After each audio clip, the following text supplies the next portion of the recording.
Welcome to another edition of Currently in Quincy. I'm Joe Catalano. Today, Quincy Mayor Thomas Koch will be joining us for a discussion about all things Quincy 400, including the big upcoming Quincy Flag Day Parade this Saturday. First, though, as always, we take a look at the weather and the news for you.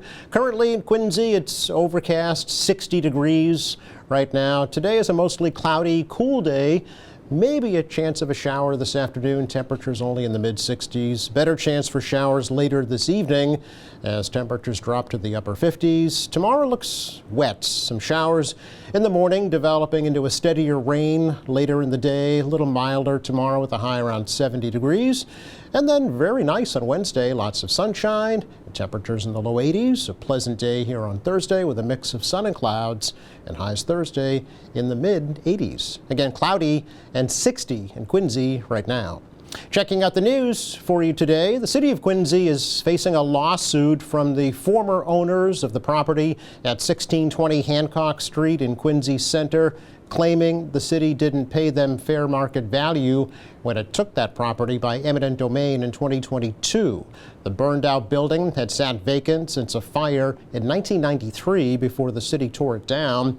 Mayor Thomas Koch is confident that the city followed the proper procedures. It's a piece there that was unsightly. It was a major blight. As I remember, it was a combination Tasso's Pizza. I forget what the other use was in there, but at any rate, it was sitting there a long time, burnt out. Roof caved in. It was an embarrassment to the district. So that will be a positive thing. And of course, the developer we're working with had bought the old Coleman Sporting Goods site, later known as the Health Store, for many years. They'll combine with the site that they purchased in addition to the site through the land disposition agreement and develop a new development there, which would include housing and retail on the first floor. The beauty of that location is you get some parking off the backside of Mechanic Street because the elevation drops dramatically back there. So it works well. And again, this is development along the spine that I've talked about, near the T stations, particularly Quincy Center, but along the T stations where we've got public transportation. So it's good stuff. Mayor says the city is working with a developer to create new residential housing and some ground-level retail space at that location. Quincy City Council is reviewing a proposal aimed at making it easier for new developments around the Crown Colony Office Park in West Quincy and the North Quincy T Station.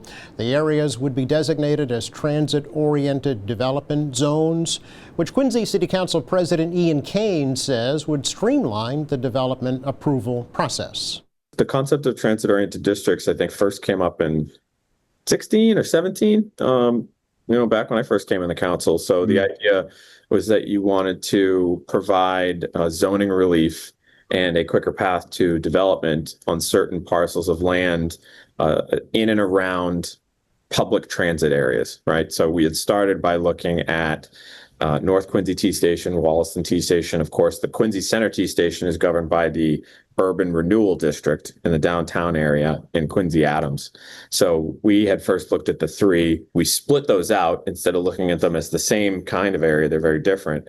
And then Wollaston got its own Urban Renewal District plan. North Quincy got a TOD, or a transit-oriented district plan. So did the Quincy Adams area. And then Quincy Adams also got further designated with or that area up in South Quincy for the MBTA Communities Act.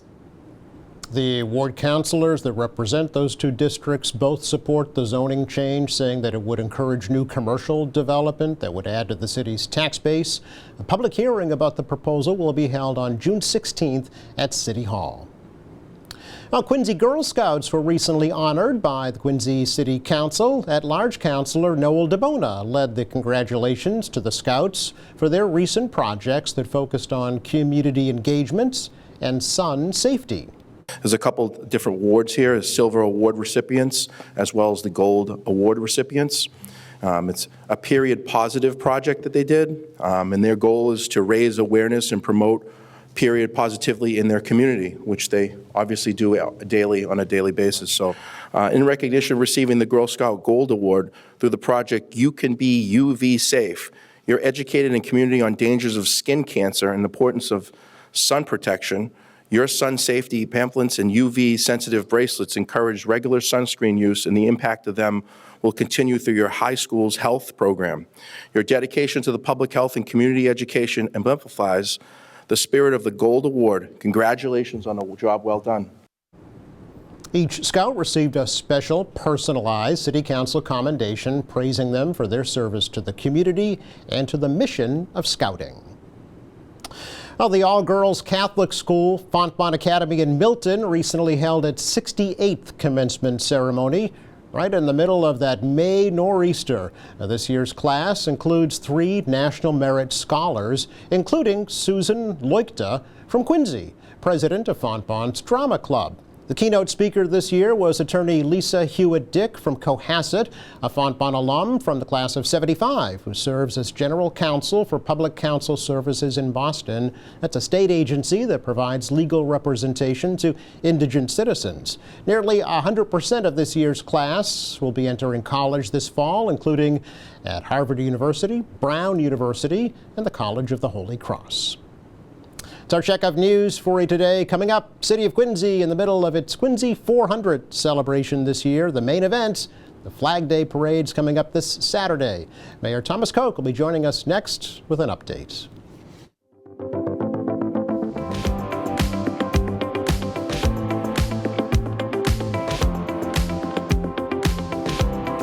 Welcome back. You know, our very first guest on this program in 2025 was the mayor of the city of Quincy, Thomas Koch, kicking off the Quincy 400 activities for 2025. And I thought, here we are, right smack dab in the middle of the year. Let's have him back and see how it's been going and what's coming up next. Mayor, happy Quincy 400. Good to be here, Joe. Yes, indeed. We're in the midst of it. It's hard to believe. It doesn't feel like June outside, No, but we're in the middle of June here. I know. I do remember when we had you on back in January, and you were very excited launching the events. And really, they started soon after that with a lot of lectures. The Run for the Ladies event, the author Ellen Hildebrand event was a big success. Right, yes. How's Quincy 400 going so far? It's going well. Yeah. We've had some concerts on the Common. Yes. We had Symphony Orchestra at Quincy High School with the kids. That was phenomenal. Every month things are going. We're in the midst of it. The Biggie's coming Saturday, Right, yeah. and then of course later in the summer the concerts at the Veterans Memorial Stadium will be huge. Yes. Hot Air Balloon Festival coming in September. There's hopefully by the end of the year some people who would have seen or been involved in one or two of the events at least, because Yes. I think there's something in there for everybody. It sounds that way. Yeah. We should mention the Quincy 300 exhibit that's still on display in the museum at Old City Hall, right? Absolutely. Yeah. Bob Damon did a great job on Yeah. that. So if you're coming up to City Hall, poke your head in. It's pretty cool. Yeah, absolutely. And just, I love to quote from this is the Quincy Historical Society's Quincy Book of Days. And it was actually June 7th of 1925 that the city kicked off its 300th anniversary celebration. So We weren't around. Neither same of us week. were around, No, Joe. but the same week. You know, Pretty same cool. Week, yeah. Yeah, it's pretty and then cool. a few days later, on the 12th, the Granite Ball was dedicated from Swingle's Quarry. So that beautiful dark Quincy granite that's Yeah. it's known as. It's really a handsome piece. Yeah. So this And the week. twin to that is at Mount Wellington Cemetery. That's right. Yes, King grave. Theophilus King's grave. Correct. Yes. But the same week, 100 years ago, the city was celebrating. Remarkable. Yeah. Do we have an actual date for when? I mean, in 1625, when Captain Wollaston, landed at Merry Mountain. I'll have to call Dr. Ed Fitzgerald. We've been looking at so many dates I know. over the last year to Right. to try to connect with some dates from way back when. So I don't know off the top of my head Okay. what that is, but it's pretty significant. It's pretty cool. I've had some friendly disagreement with Joe Sullivan, Braintree. 400, you were Braintree, and I said no, before Braintree, Mount Wollaston, Joe. That's So it's really been fun, and there's so many people that have been working real hard on this. This goes back a number of years for Yes. planning, and here we are in the middle of it. I But know, yeah. It wouldn't happen without the hard work of the whole team. I mean, pretty remarkable. And people buying in. I mean, there's a lot of excitement out there. And since we put the flags and banners and bunting up on Hancock Street, Bunting galore. people are talking big time. Yes, I've never seen so much bunting. in Nor have I. Can't wait to see the bill for that. Oh, speaking of, a lot of these events are receiving donations, right? Yes, we've got some major sponsors, and as you know, we, through the support of the City Council, we passed an appropriation of using hotel tax money. Yes. So those are visitors paying for a lot of what we're seeing in this.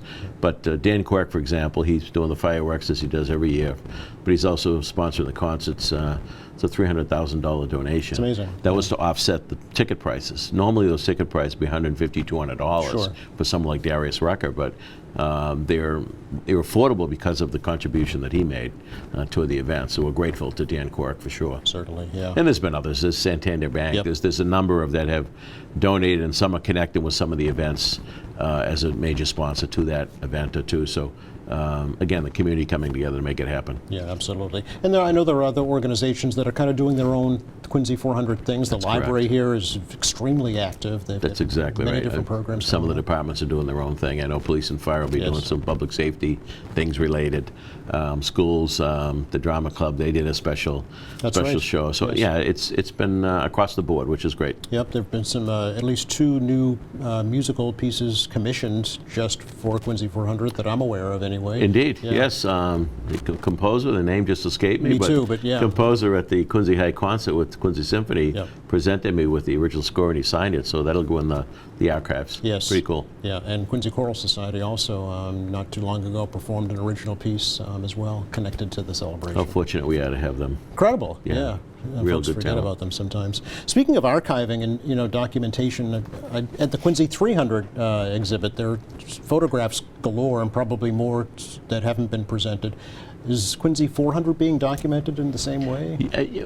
Yes, we're trying to Yeah. trying to document everything, including the float building, for example. Right. You know, we're doing a lot of the floats in house with Yeah. our city personnel. And beautiful, nostalgic floats that will people connect with. People that know a little bit about Quincy, Yes. they'll connect with. Includes one of the Granite Ball. Oh, really? Yeah. Oh, yeah, okay. It's going to be pretty neat. So yes, we are documenting as much as we can, and then we'll put something together toward the end of the year. Probably have a party for everyone that worked on the event, and then Yeah. we'll show a reel during the party Oh, of all okay. the different things. But All right. yeah, for sure. And then there'll be a Quincy 400 exhibit at the Quincy 500 celebration. Perhaps. Yeah, we won't know, Joe. We won't know. But let's not bury the lead anymore. 74th annual Quincy Flag Day Parade and fireworks this coming Saturday. This coming Saturday night, earlier, an hour earlier, Okay. 6 o'clock start. Parade's longer, beefier, higher quality. All of those things. So we're starting with the Christmas parade starts at Hannon and Hancock Street, then head north right at the stadium, and then up to Pageant Field for the program. Okay. I think we've got 12 bands. We might have lost one, but I think we've got 12 bands, about 16 floats. Wow. Pretty remarkable stuff. We've got these 6 historic flags that were bought. They're going to be carried by some of the community groups. Yeah, I wonder if you could talk a little bit about those, because that's a brand new feature. Here's a new feature. Yeah. It's. I don't know if you remember the Mark Valentine days when they used to have the Mount Rushmore flag, and we used to carry flags. Yes, yeah. Okay. So kind of a theme like that. But Okay. We Paul Doherty, who's specialist on flags. Yep. The park department. He ordered, and we have 6 historic flags. They'll be noted in the parade. You'll have that sheet in front of you and covering the parade. And what we did was we invited the Elks, the Rotary, the Masonic Temple, the YMCA, the Chamber of Commerce. There's 6 community groups. Okay. That you need minimum 12 people, up to 16 Really? to carry them. Okay. They carried obviously flat, and it's a nice feature this year for the Flag Day for Okay. sure. Yeah, they're 15 by 25, so they're not small. That's correct. Yeah. And they represent different stages of the nation's That's development. correct. Is that right? That's correct, yeah. Okay. Yep. And so the city now owns those? Yes. Okay. Yep. So So we'll be able to use them in the future. I was just going to ask about that. Okay. Is this parade coming up going to set to be the new normal for Flag Day? Well, as Dave Murphy said the other day, you never go backwards. So it will be tough to replicate this. I It would really think, will. yeah. But we'll do the best we can Okay. going forward.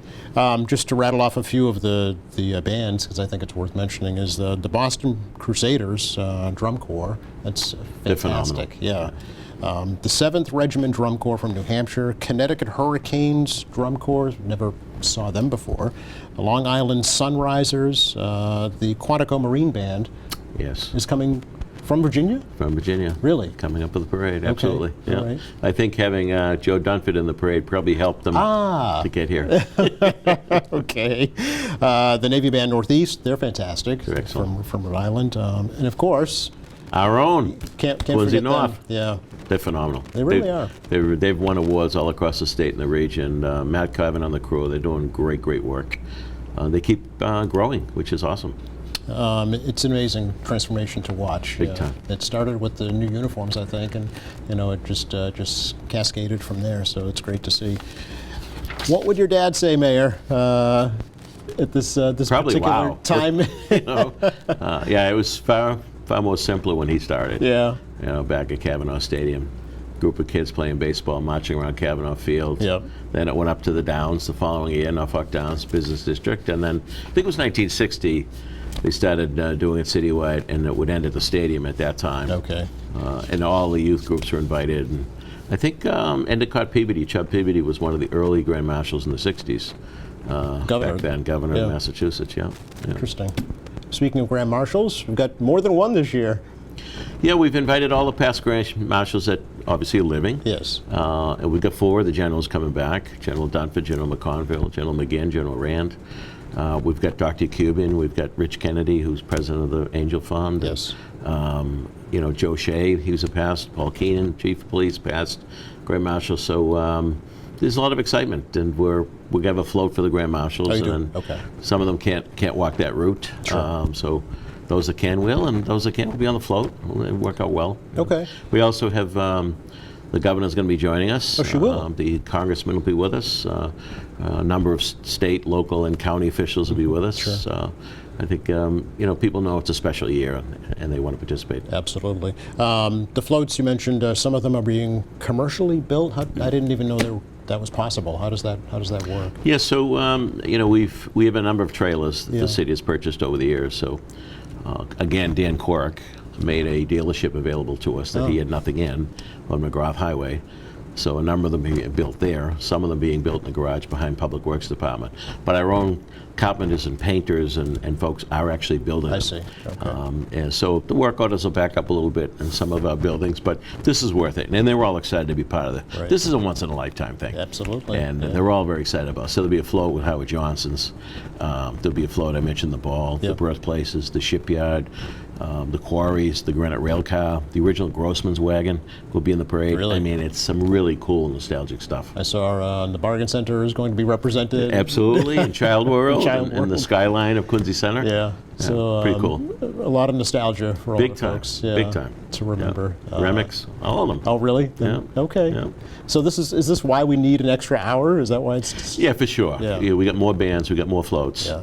And that's why we wanted to build in that time. And then, of course, get up to pageant, and then we'll be on there. We got Ronan Tynan, who will be singing the national anthem and doing a patriotic medley as part of it. He's phenomenal. We've had him before at the Hancock Adams Common. And then, of course, that'll lead into the great fireworks display over Blacks Creek. Yes, bigger and better. It is. It's definitely bigger and better, indeed. Spill the beans, Mayor. What are we going to see over Blacks Creek? Oh, a beautiful show. I mean, we upped the money this year, so Okay. there'll be some larger shells as well. They always do a nice show at Atlex Pyrotechs. They're very, very good. They do everything in the region now. They're a big company. Yes. If this show was on July 4th, we Yes. would pay double or triple. Is that right? Big time. Okay. Yeah. But that's it's great having Flag Day for that purpose. We get a July 4th show for a lot less money. Yeah, it's unquestionably it's on par with a Boston presentation for Well, sure. when you're up in the field, too, Yes. they're right there. Yes. It's a real cool thing. Yeah. Howitzers, I'm guessing. 3 howitzers. Three howitzers. 3 howitzers. So Okay. people better be ready out there. We're not being invaded. The giant Old Glory, yes? 50 by 80. Yeah. The Hancock Adams flag. We first flew that for the dedication of the Hancock Adams. And, of course, Ali Shaughnessy, who owns Alley Cat Crane, and Hollamore, Chris Barry from Hollamore, they'll be the ones raising it. Okay. Yeah, It's going to be an amazing night if it sure is. the weather holds. Please. Let's talk about that because we have to talk about it. Unfortunately, it's too soon right now to tell. But We're meeting as a plan? committee Yeah. twice this week. Okay. One to finalize the roster and everybody's duties that night. There's a lot that goes into this. I can't even Logistically, imagine. it's a Yeah. lot of work, and we have a great committee, and everybody's excited about it. We have direct contact with Eddie Carroll, the former Channel 4. He's still Meteorologist, in that yeah. world, meteorologist. Yeah. North Quincy High grad, by the way. Oh. Basketball player at North. Ah. So we use his company. We stay in touch with them. We'll monitor it up till till the last minute, and we'll make the call. I mean, the unfortunate part is that if we had to move it, you'll lose most of the bands because they're committed every weekend to events. Sure. So we're asking everybody out there, whatever your faith tradition, pray for good weather for Saturday night. Okay. I would assume it was going to have to be a complete washout, really, to cancel it. Yeah, I mean, it's tricky because Yeah. bands don't like to get the uniforms or Well, their instruments wet, sure. and I understand that. Yeah. I mean, if there's a chance of a shower, we'll get through it. But if it looks that ominous, then I don't think we'll get on the street. All right. Let's hope. So, indeed. Speaking of weather, before Flag Day, it's graduation time, too. That's right. Yeah. That's right. Tonight we have Quincy High School. Looks like we'll be outside. Yep, looks at the okay. stadium, which is going to make it. Tomorrow night's iffy at this point for North Quincy High, so that may have to go inside. Okay. We got about 400 kids from both high schools. Is that right? Big classes. Yeah. Do you have a message for the class of 2025 this year? I got a special message this year that I'm going to be reading a quote from the late, great Dick Stratton, who, when I interviewed him a number of years ago for the Jones Bridge, I asked him on the spot. Now, he was 88 or 89 at the time. I asked him on the spot. He was standing before a class of students. What would your advice be? I'm going to read his quote. Okay. No hesitation. He just rattled it off. Can you share that with us? I can't. I don't have it in front of me. Oh. I haven't memorized it, Joe. Well, folks can watch it live right here That's right. on That's right. QATV, which they can also watch the parade live as well on Saturday if they can't make it, or if they're out of town or whatever, we'll have it for them. That's awesome. We appreciate it. Absolutely. There's a Maritime Festival coming up later this year. There is a July 4th weekend. Yeah. Yes. This is a first. This is a first, but combining it with Quincy 400 activities. Yeah. Not everybody goes away to the Cape or New True. Hampshire for July 4th. There's Yep. a lot of families that are local. So it gives people an opportunity to celebrate the 4th in a nice way. We've got a beautiful place in Marina Bay. It opens up some more business, I think. It encourages business down there and helps them. The summer is their season, so as much business as we can get down there for them. Exposure is good for them. It's good for the city. So that'll be a fun weekend. We kick it off the afternoon of the 4th after the Squantum and Marymount parades, which are old traditions as well. In fact, we're probably going to take some of our floats and save a few of them and reuse them in the Squantum and Elementary, Squantum and Marymount parades, which I Okay. think would be cool. Sure, absolutely. It's a 3-day event, July 4th, 5th, and 6th. Is it like a regatta, or what actually is going to be happening? I don't know, you get the list. Well, yeah, but it Combination of doesn't- things. It just says live entertainment, a beer garden, historical reenactments, kids' activities, bike and wagon parade, boat display and tours, sand sculpture, and food from I think Marina Bay they're restaurants. doing a decorated dinghy parade too. Oh, really? And around there too as well. Yeah. Okay. The most attractive thing to all of these events we've talked about is they're all free. Well, then we worked hard on that. Yeah. We want this to be available to every family in the city, and as not everyone can afford big ticket prices for things, so that was the mindset going into all Okay. this. We want to make it affordable for Quincy families. Speaking of the two big concerts in August, the same weekend, right? August 2nd and 3rd. Yes, Darius Rucker, Yep. who it sold out like in 4 minutes. I It was think. incredible, yeah. 7,000 tickets. Yep. So people excited about that. And John Fogerty the following day didn't sell out as fast, but there's a lot of folks in my generation looking forward to him as well. He had some great hits. So it's pretty cool stuff. Yeah. Quincy, Veterans Memorial Stadium in Quincy, we get such acts as these. Some national Again, acts, I want yeah. to thank Dan Quirk and Quirk Auto Dealers because they're the major sponsor for those concerts. Sure. Any folks on the committee that you'd like to recognize, Mayor? Because I know you mentioned there's a whole group of folks. Oh, there's a ton of folks. Karen O'Toole, who Yeah. works in my office, has been kind of the coordinator, pulling everybody together, but she'd be the first to say it. Everybody's working hard, but there's so many. I don't want to get on that road right now. okay. I don't want to leave somebody out. But Yep. they're all people that love Quincy. They love the history. They're all excited about this year and have shown great passion in their work and putting it on. Do you think this will be a model for other communities for their 400th? I hope so. Yeah. I mean, as we know, Quincy, Plymouth was going to be the first in the region, and they get hit with COVID. Yeah. So that was too bad. They had Yeah. some big events planned. So, I'm hoping that Massachusetts steps it up for the 250th. Right. which we had begun. And we're going to roll right into some of those events for Quincy as well. The history of the city, as Okay. far as the 250th in this nation, is huge. But I hope Massachusetts kicks it up, because we should own the 250th. Yeah, you've said that before, yeah. Speaking of the 250th, the Adams National Historical Park will be having a special event before the Flag Day Parade on Saturday, That's what I hear. reenacting Abigail Adams and John Quincy's trip up Penn's Hill to the cairn to see the Battle of Bunker Hill, right? Right. Yeah. Absolutely. Yeah. So that's something to take in beforehand. Quincy400.com, your centralized location for all events Quincy 400. Yeah, and if anybody has questions, they can also reach out to our office at any time. All right. Happy 400th, Mayor. Happy 400th. We're in the middle of it. Enjoy it. Thanks for coming over. Thanks, Joe. And just enough time to check the forecast for you for the rest of the day today. Kind of what you see is what you get out there. Clouds, maybe a shower this afternoon. Chilly too, mid-60s. Better chance for rain tonight. Lows in the upper 50s. Tomorrow looks wet most of the day, actually. And very nice on Wednesday and Thursday, of course, with sunshine and temperatures in the low 80s. Thanks again to Quincy Mayor Thomas Koch for joining us on the program today. Thanks, Joe. Thank you to our crew, and thank you for watching Friday here in the show. Time to learn about Porch Fest Quincy, and Walter Hubley will be by to tell us about that. Meantime, check our website. It's qatv.org. You'll find our latest programs there, along with news and information, video on demand, live streaming, and much more. For all of us here at QATV, I'm Joe Catalano. Have a great week.